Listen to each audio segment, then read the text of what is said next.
Welcome to the podcast. My name is Father Bill W. I'm an Episcopal priest in long-term recovery, coming up on 50 years sober. And my interest is in the history of the program of Alcoholics Anonymous, the Oxford group, where it came from. And I'd like to mix that with a bit of Carl Jung on the psychology behind the 12 steps. And then finally, the theology, the spirituality that is present in the steps and needs to be kind of maybe put into more modern language so that people can understand what this transformation process is really all about.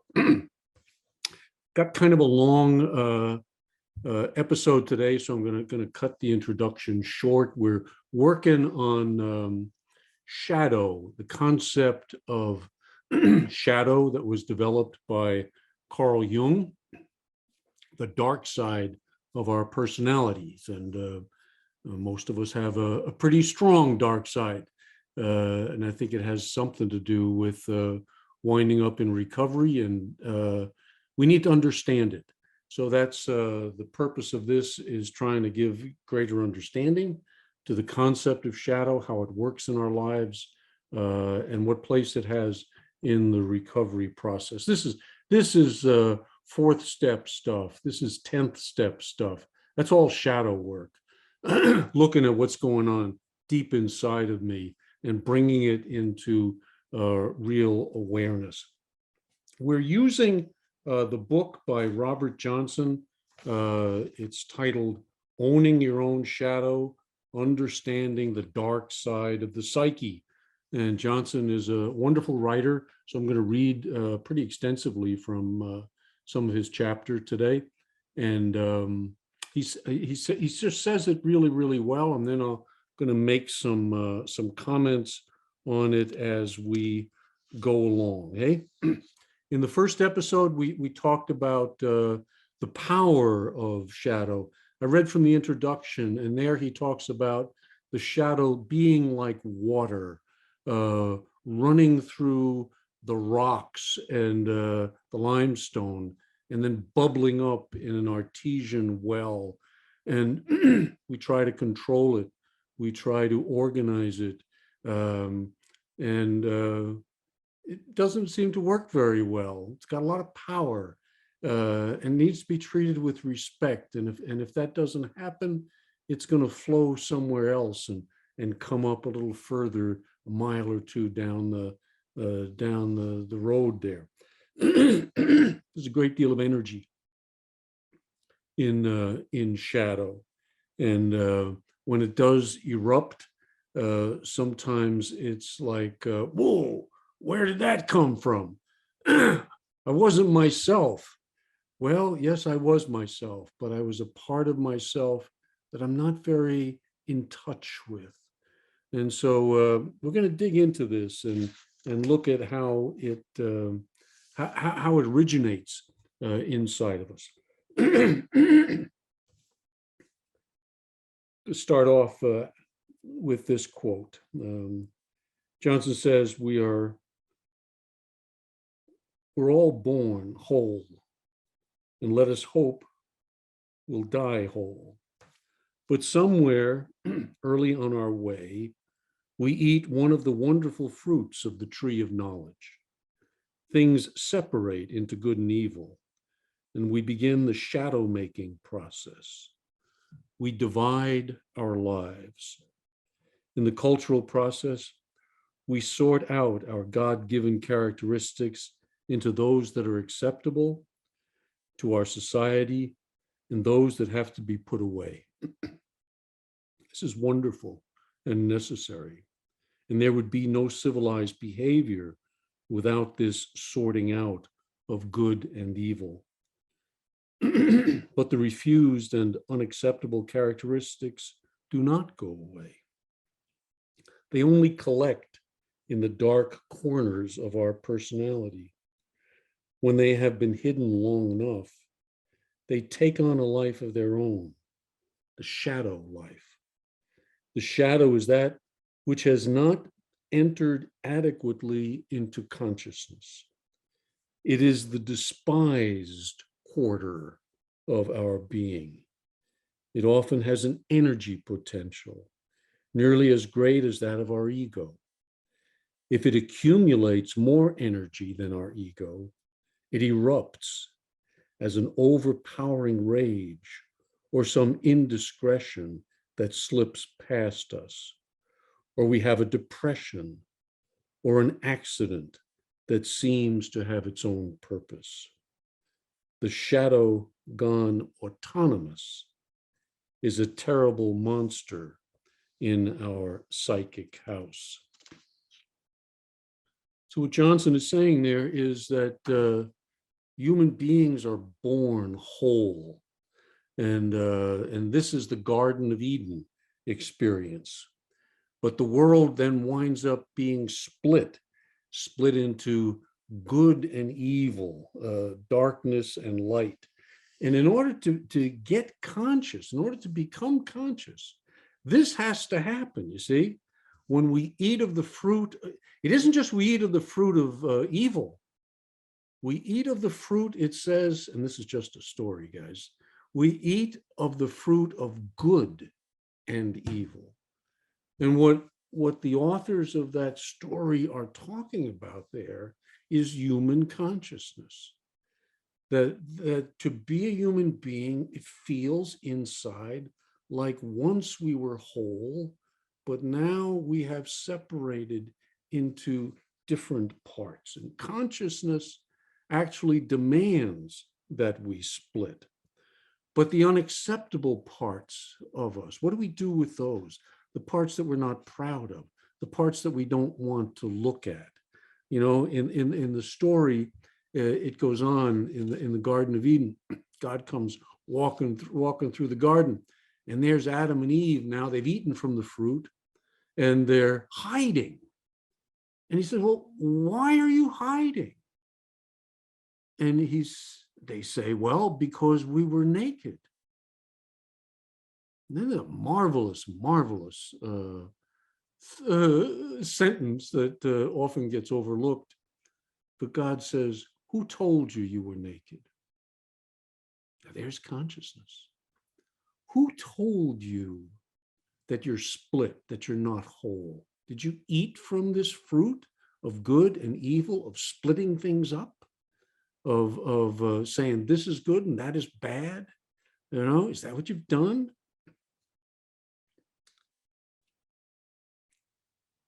It's just trying to tell us how this split in our minds originated. So the parts that we don't like, what do we do with those? We push them down. They get denied, and often they get projected. Who did this? Adam says, "The woman made me do it." We'll use that one, eh? And then when he asks the woman who's responsible, she says, "The snake made me do it." So the ego is split, and the part we don't like, we want to deny that. And this is the birth of shadow. This is how it gets pushed down into the unconscious. It's kind of a good description someone gave me many years ago. It's like a beach ball. You ever been at the beach and you got a great big beach ball, you bring it out into the water and you push it down. You push it down, you hold it down. And it's like it's gathering energy down there, you know? And after a minute, 3 minutes, 5, whatever it may be, you let it go. And boom, it goes flying up into the air. And the more you've pushed it down, the higher it's going to go. It's collecting energy down there through the pressure. So I think we've all been embarrassed from time to time when parts of us erupt, when they come out, because I've been carrying shadow inside of me. I've not been processing it. I've not been looking at it. I've not been taking my own inventory. I'm taking everybody else's inventory, and it starts to gather up steam. Johnson now talks about the role of culture in the creation of shadow, and he says this: The civilizing process, which is the brightest achievement of humankind, consists of pulling out those characteristics that are dangerous to the smooth functioning of our ideals. Anyone who does not go through this process remains a primitive and can have no place in a cultivated society. We all are born whole, but somehow the culture demands that we live out only part of our nature and refuse other parts of our inheritance. We divide the self into an ego and a shadow because our culture insists that we behave in a particular manner. This is our legacy from having eaten of the fruit of the tree of knowledge in the garden. Culture takes away the simple human in us, but gives us more complex and sophisticated power. One can make a forceful argument that children should not be subjected to this division too soon, or they will be robbed of childhood. They should be allowed to remain in the Garden of Eden until they are strong enough to stand the cultural process without being broken by it. This strength comes at different ages for different individuals, and it requires a keen eye to know when children are ready to adapt to the collective life of a society. Usually for most of us alcoholics and addicts, it's around 30 or 40 years old. We put off growing up about as long as we possibly can. This evolution, if you will, we start off as children, we start off whole, we split into these different parts. It's part of growing up, and culture is going to play an important role in that. That this is acceptable and that's not acceptable. And then unacceptable things are going to be pushed down. That's all he's saying here. He goes on, he says, it's interesting to travel around the world and see which characteristics various cultures affix to the ego and which to the shadow. It becomes clear that culture is an artificially imposed structure, but an absolutely necessary one. We find that in one country, we drive on the right side of the road, in another, the left.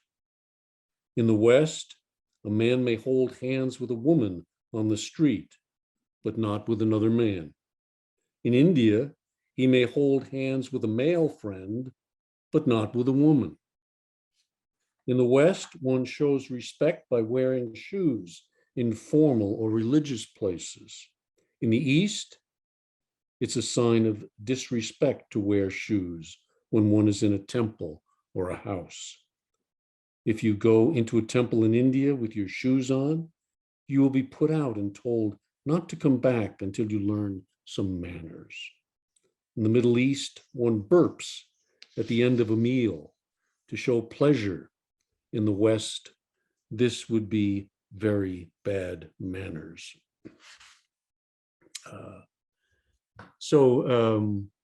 Many of us grow up in cultures where we take on the culture. And if we grow up in a dysfunctional family, boy, a lot of that negativity is going to be absorbed within us. A lot of shame is going to be carried, but pushed down. And this is the thing I really believe that makes us so ripe for addiction, because our consciousness is contaminated, and in conflict. And then we find something that restores us to the Garden of Eden experience. It allows us once again to feel whole, complete, uh, disregard those forbidden things. I underwent a total personality change when I was drinking. I was doing things that ordinarily I would not do. All right. Intentionally, I wouldn't do them. But they were things that were within me uh, to kind of break free of the prison that I was creating for myself. I hope that makes some sense. All right. Johnson goes on. It is also astonishing to find that some very good characteristics turn up in the shadow. Generally, the ordinary, mundane characteristics are the norm. Anything less than this goes into the shadow. But anything better also goes into the shadow. Some of the pure gold in our personality is relegated to the shadow because it can find no place in that great leveling process that is called culture. Curiously, people resist the noble aspect of their shadow more strenuously than they hide the dark side. To draw the skeletons out of the closet is relatively easy, but to own the gold in the shadow is terrifying. It is more disrupting to find that you have a profound nobility of character than to find out you are a bum. Of course, you are both.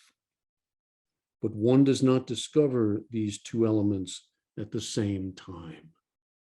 Boy, is that ever true in recovery. We come in very much, perhaps for the first time, really in touch with the dark side. It's out in the open. Some crisis has come up. We can't deny it anymore. There it is. And how do we feel about ourselves? God awful. You know, that's why it's important in doing a fifth step with someone that they also point out the beauty, the gold, the God stuff that's inside of us, waiting to come out. But they come out at different times. And I think that's certainly been true in my life and perhaps in yours as well. You get in touch with the negative, but don't stop there. You know, we've got to keep digging in that shadow to extract the gold. Did a series on Johnson's book, Inner Gold. And if you're struggling with this, I'd encourage you to go back in the podcast series and find that one. He has a lot to say, and it's an important part of the recovery process. We're not bums, you know, we're not bad people. We're sick people. But if we can use that power that is generated when we hit that bottom, when that beach ball goes way the hell down, boom, watch it come up. And there's gold inside of that, and it needs to be mined. It says the gold is related to our higher calling. And this can be hard to accept at certain stages of life. Ignoring the gold can be as damaging as ignoring the dark side of the psyche. And some people may suffer a severe shock or illness before they learn how to get the gold out. Indeed, this kind of intense experience may be necessary to show us that an important part of us is lying dormant or unused. In tribal cultures, shamans or healers often experience an illness that gives them the insight they need to heal themselves and then bring wisdom to their people. This is often the case for us today. We're still operating with the archetype of the wounded healer who has learned to cure himself and find the gold in his experience.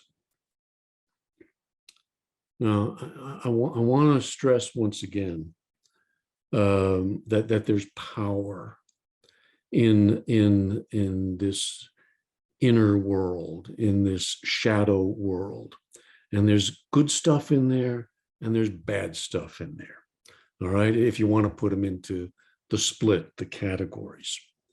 But for an addict, I want to turn for a minute to William James, to something that he said, the father of American psychology. He wrote a book called Varieties of Religious Experience that had a profound impact on Bill Wilson. In his detox room, they gave him this book and he read it. And it was stories of people who changed, who, and we usually use that book to understand what a spiritual experience is all about, what a conversion is about, what a psychic change is about. We usually reference those things, but there's other things that were in there. And one of them is he talks about people having a dark side, and Wilson had a dark side, believe me. He suffered chronic, serious depression, beat himself up mercilessly. And in alcohol, he found release.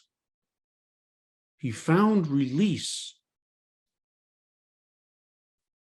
Here's the quote. I want you to hear this. It's from James. He says this: "The sway of alcohol over mankind is unquestionably due to its power to stimulate the mystical faculties of human nature, usually crushed to earth by the cold facts and dry criticisms of the sober hour." All right? And here's the sentence I want you to really resonate with. "Sobriety diminishes, discriminates, and says no.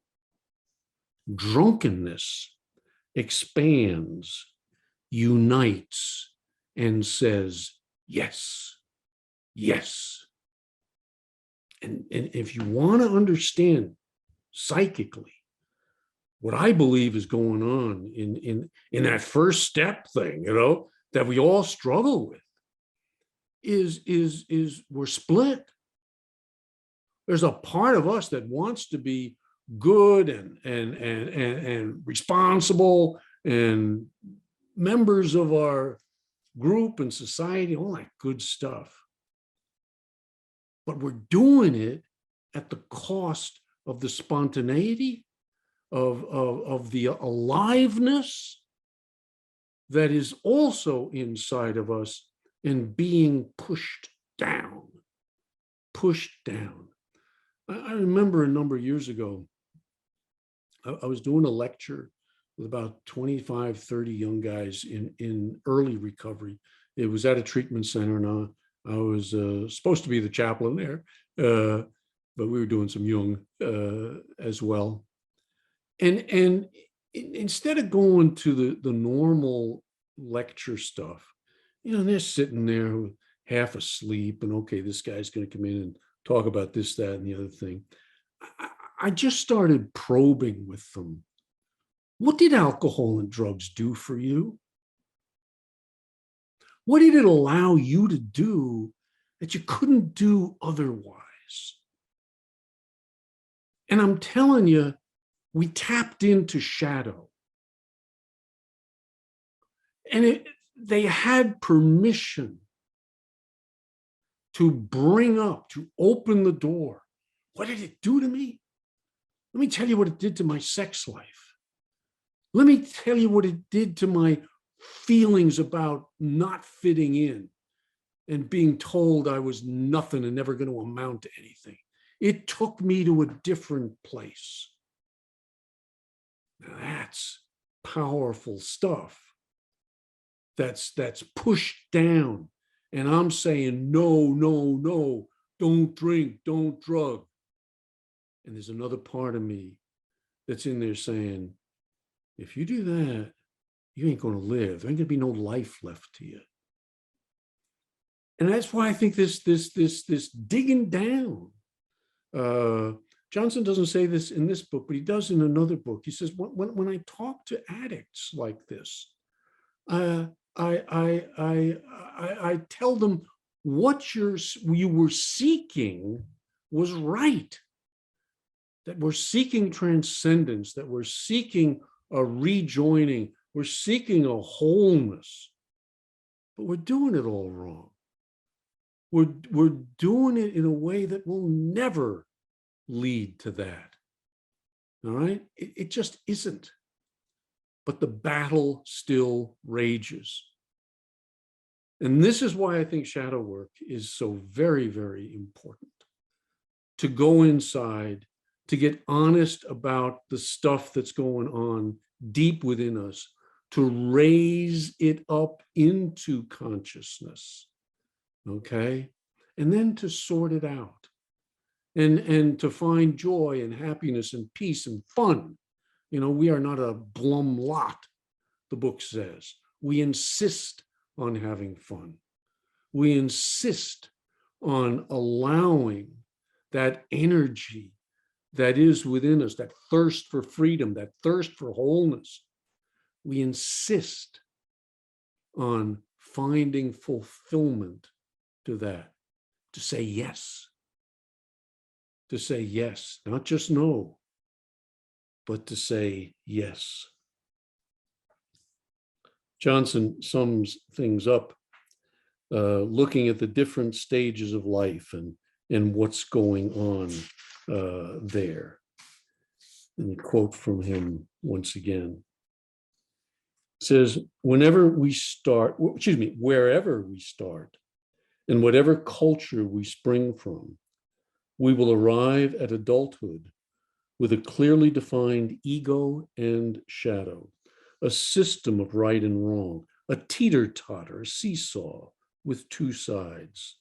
The religious process consists of restoring the wholeness of the personality. The word religion means to re-relate, to put back together again, to heal the wounds of separation. It is absolutely necessary to engage in the cultural process to redeem ourselves from our animal state. It is equally necessary to accomplish the spiritual task of putting our fractured, alienated world back together again. One must break away from the Garden of Eden, but one must also restore the heavenly Jerusalem. Thus it is clear that we must make a shadow, or there would be no culture. Then we must restore the wholeness of the personality that was lost in the cultural ideals, or we will live in a state of dividedness that grows more and more painful throughout our evolution. Generally, the first half of life is devoted to the cultural process, gaining one's skills, raising a family, disciplining oneself in 100 different ways. The second half of life is devoted to restoring the wholeness, parentheses, making holy of life. One might complain that this is a senseless round trip, except that the wholeness at the end is conscious, while it was unconscious and childlike at the beginning. This evolution, though it seems gratuitous, is worth all the pain and suffering that it costs. The only disaster would be getting lost halfway through the process and not finding our completion. Unfortunately, many Westerners are caught in just this difficult place. Recovery is so much more than not drinking, not drugging, not sexing, not, whatever, compulsive eating. If it's just saying no to that and not yes to what that gave to me, you see, the search for wholeness, the search for completion. All right. So Jung takes seriously the second half of life. Most psychologists focus pretty strictly on the first half, but Jung said around midway through life, and I think for us addicts, it's when we hit that bottom. It's we have to go inside. We have to go inside of ourselves and look at this split, examine how the split came about. Own the negative parts, yes, but find that most of them were there in search of something better, in search of something different. Why did I steal? What was so much of my negative activity all about? In a really good fifth step, I'm gonna own these things, but I'm gonna start getting insight into what's going on inside of me. In a really good 10th step, I'm gonna start to feel, is this wholeness growing, expanding, or is it starting to contract? Am I starting to feel restless, irritable, discontent? That's shadow. Well, what Johnson is going to teach us now is how to go into that shadow, how to engage that shadow, how to work with that shadow, so that we can extract from it its gifts, its urges, its pushes, the power that's there. I'm not a big believer in alcoholics saying I'm powerless over people, places, things. I really take exception to that. I think we are sitting on great power. It's the God power, and that God is within. And a Jungian analyst named John Sanford once said to Robert Johnson in a lecture that God loves our shadow more than he loves our egos. And Johnson was really taken aback. But in time, he came to see this shadow stuff is real. Much of our ego stuff is filled with persona and phoniness, but there's energy. There's energy deep inside there. We're not going to recommend turning it loose. You don't give it the keys to the car, is one expression I like to use. But you do have to recognize the power, the drives, the stuff that is inside of us. And it's both very destructive if it's let loose on people and on the world. And we see that in our politics. We see that in our the way we treat one another. That's all shadow, But there's also gold in there. That we have the ability to become better people, whole people, changed people, and it makes a difference whether we do that or whether we live what my first sponsor used to say was a very limited conversion experience, a very limited psychic change. So in the next episode, we're going to start looking at that wholeness, what it looks like, what it feels like, and how to find balance between the ego, which has a role, and the shadow, which also has a role. How do we live in balance with those two? So I know this is deep stuff, and I thank you for staying with me. I hope what I shared today makes some sense to you. Do get a hold of the book. I think it's really well worth reading 2 or 3 times. Owning Our Shadow by Robert Johnson. And if this podcast was helpful, please share it with a friend. And so thank you for listening. God bless, and keep coming back.